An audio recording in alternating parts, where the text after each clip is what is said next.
وہ دنیا کو دکھانے کی خاطر یا اپنے مفادات کی خاطر ان کے سامنے امین بنتے ہیں، جبکہ امانت کا مرکز ان کے دل کا وہ چھالا ہے جس میں گندے پانی کے سوا اور کچھ بھی نہیں۔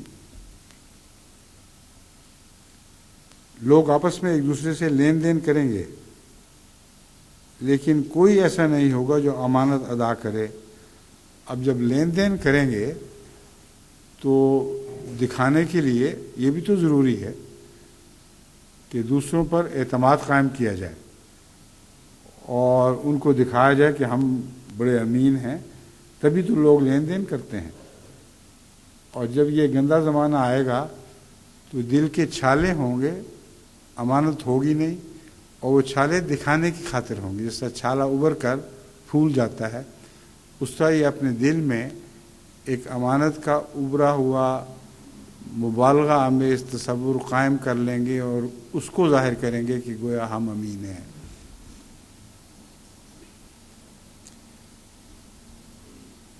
لوگ آپس میں ایک دوسرے سے لین دین کریں گے، لیکن کوئی ایسا نہیں ہوگا جو امانت ادا کرے۔ جب معاشرہ پہچان لے گا ان کو اور بار بار کے دھوکوں میں مبتلا ہو کر اچھی طرح جان لے گا کہ یہ تو معاشرہ سارا ہی گندا ہو چکا ہے، کوئی لین دین کا حق ادا کرنے والا نہیں، تو پھر وہ کیا باتیں کریں گے؟ کہا جائے گا کہ فلاں قوم میں ایک امین شخص موجود ہے، ڈھونڈو اس کو، امین ہے کہاں؟ اور جو پہلی حدیث میں نے بیان کی ہے اس کی روح سے امانت ان کو سوائے جماعت احمدیہ کے اور کہیں نہیں مل سکتی۔ بس وہ لوگ جو امین نہیں ہیں اور محض جماعت کے روب کی وجہ سے بنی نوع انسان کو دھوکہ دیتے ہیں، ان کو میں چن چن کے جماعت سے نکال رہا ہوں۔ اور بعض لوگ کہتے ہیں بڑی سختی کر رہا ہے، بالکل میں سختی نہیں کر رہا، مجھے پتہ ہے کہ ایک جماعت ہی تو ہے جو امین ہے، اور اگر اس امین جماعت میں گندے لوگ اسی طرح گھسے رہیں تو پھر لوگوں کا کیا حال ہوگا؟ تو اس لیے جماعت کی طرف رجوع کریں کہ ان کی امانت پر ان کو اعتماد ہو اور ان کا رہا سا ان کی ساری پونجیاں پھر بھی ضائع ہوتی چلی جائیں۔ بس یہ امتیاز ہے جماعت کا، جس کو قائم رکھنے کی خاطر میں مجبور ہوں کہ جہاں دھوکہ دینے والے بددیانتوں کا علم ہوتا ہے میں انہیں جماعت سے الگ کر دیتا ہوں اور اس معاملے میں کوئی رعایت نہیں کرتا، اپنا عزیز ہو یا غیر ہو۔ کبھی زندگی بھر میں نے اس معاملے میں رعایت نہیں کی، نہ آئندہ انشاءاللہ کروں گا۔ اب باقی یہ امور جو ہیں وہ انشاءاللہ اگلے خطبے میں بیان کیے جائیں گے۔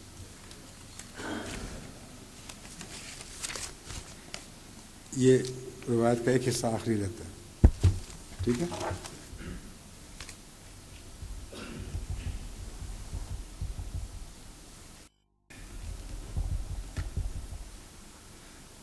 الحمد لله نحمده ونستعينه ونستغفره ونؤمن به ونتوكل عليه ونعوذ بالله من شرور أنفسنا ومن سيئات أعمالنا من يهده الله فلا مضل له ومن يضلله فلا هادي له ونشهد أن لا إله إلا الله وحده لا شريك له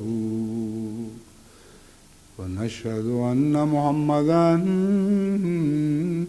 عبده ورسوله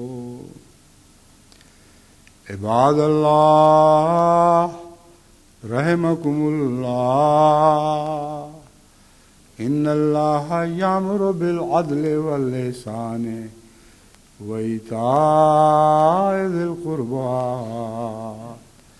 وينهى عن الفحشاء والمنكر والبغي يعظكم لعلكم تذكرون